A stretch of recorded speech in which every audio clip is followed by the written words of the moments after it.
is Daniel Thornhill for Fjord Fuzz from Bergen, Norway, and you're watching Why I Built This with Premier Guitar.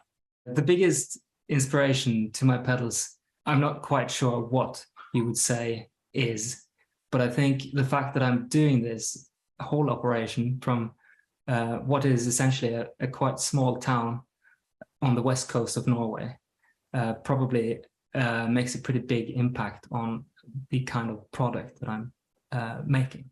Bergen, which is where I live, is the second biggest city in Norway, which still just puts it at about, I don't know, maybe 350,000 people, maybe less. And but it has had a very vibrant arts and music scene for literally centuries. I think maybe one thing that you know, and you don't necessarily know that you know, is Edvard Grieg, who was a huge national romantic composer. But there's also Ole Bull, who invented the autographed photograph and was this violinist, just virtuoso and celebrity and ladies' man. And he's from just down the street here. And he used to play in villas that are very close to where I live. Now we have like huge pop acts like Aurora and Sigrid, stuff like that. And it's been going on like that forever. I think being here is probably a huge part of who I am as a pedal maker. I grew up playing classical music. I'm a trained cellist, and I very early on went into studying composition. I had a violin concerto performed with a symphonic orchestra at the age of 17, which I think is probably quite unusual. But at the same time, I started falling into rock and roll and sort of getting interested also in the gear world surrounding the guitar in particular.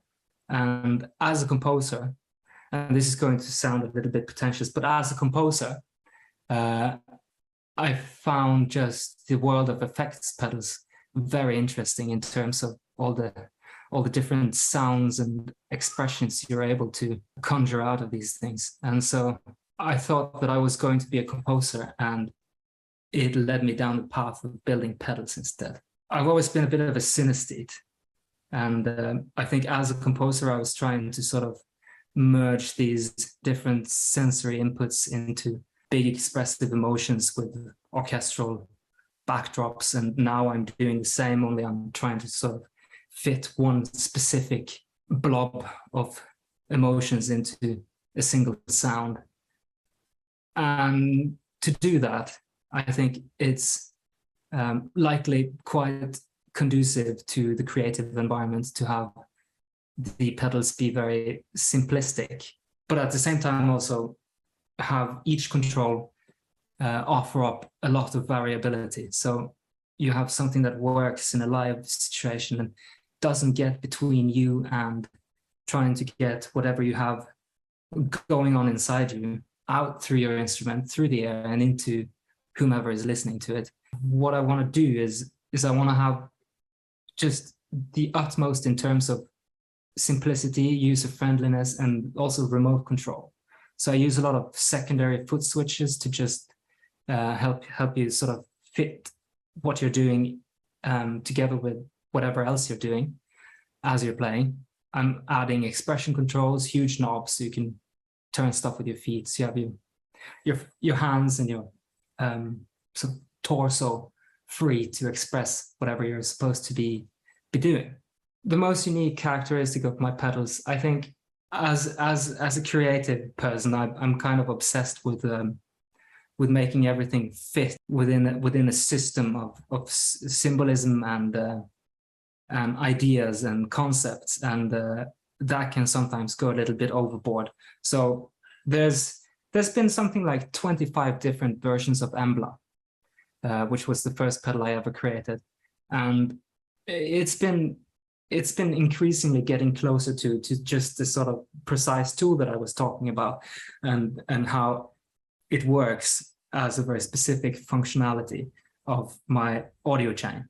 But to get there is something that's probably not possible to do in a lifetime. I think the pedals will keep evolving, and 10 years down the road, an Embla might not sound exactly like an Embla does today. And so I've sort of created these categories with mythologies surrounding them.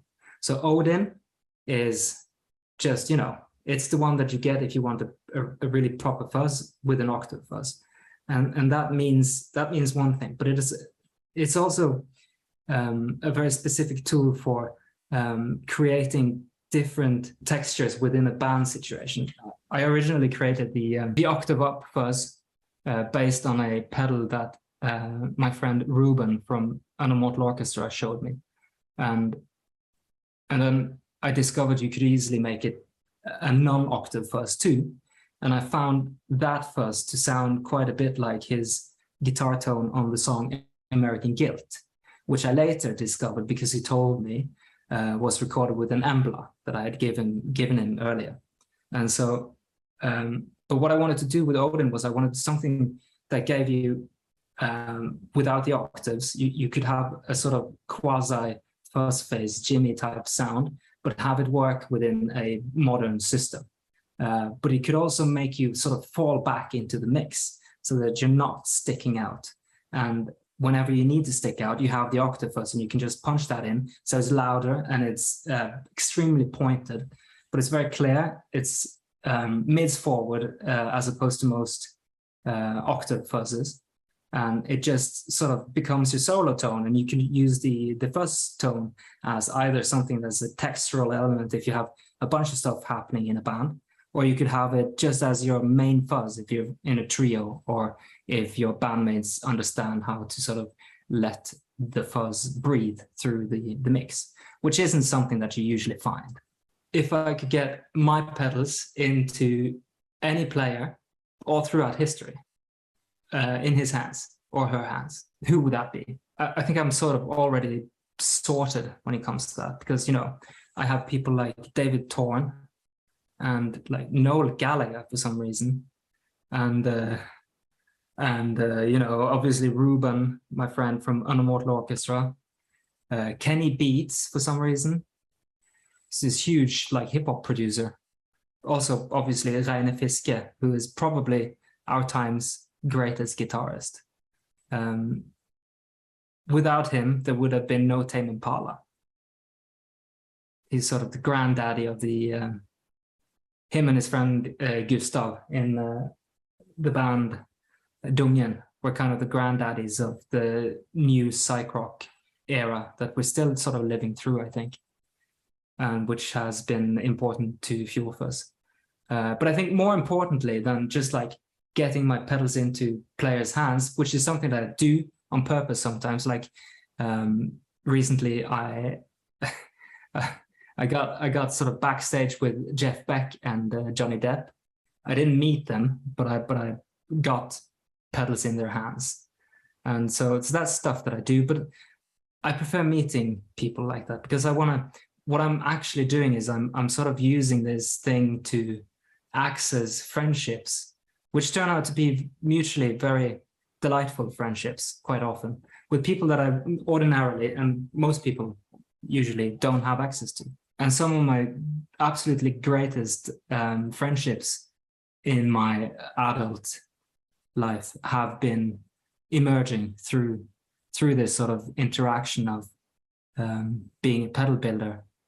If I had to do something else than building pedals, I've been getting quite intrigued with cameras, and I think that's a natural evolution for some pedal builders. I've seen it happen. Like I know that Josh from JHS has been going down that road too, and I think it has to do with like your hobby becoming your job, and you need some other tech gear to sort of intrigue you.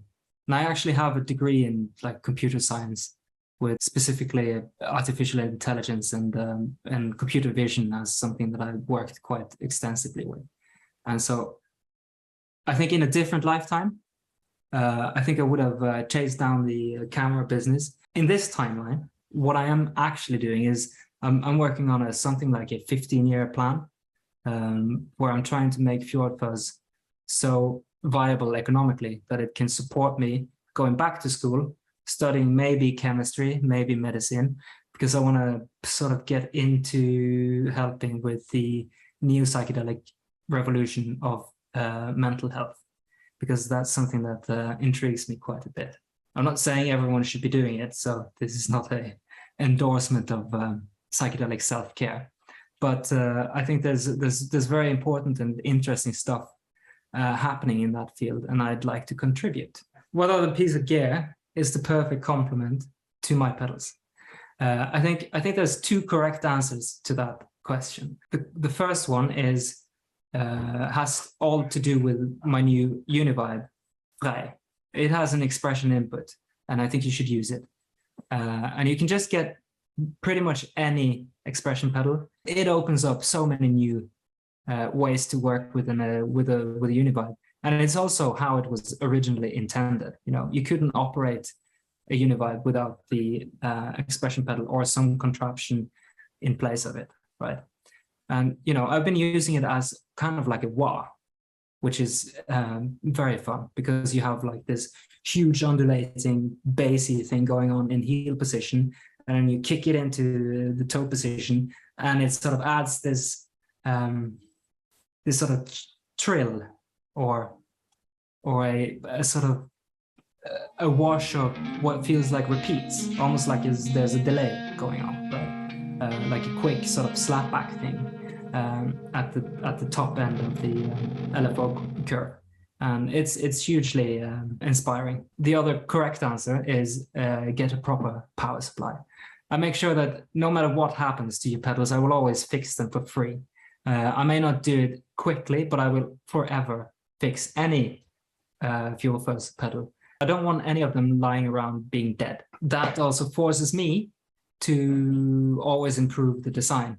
And the only remaining repair work that I do can in something like 90% of the cases, be resolved by you buying a better power supply.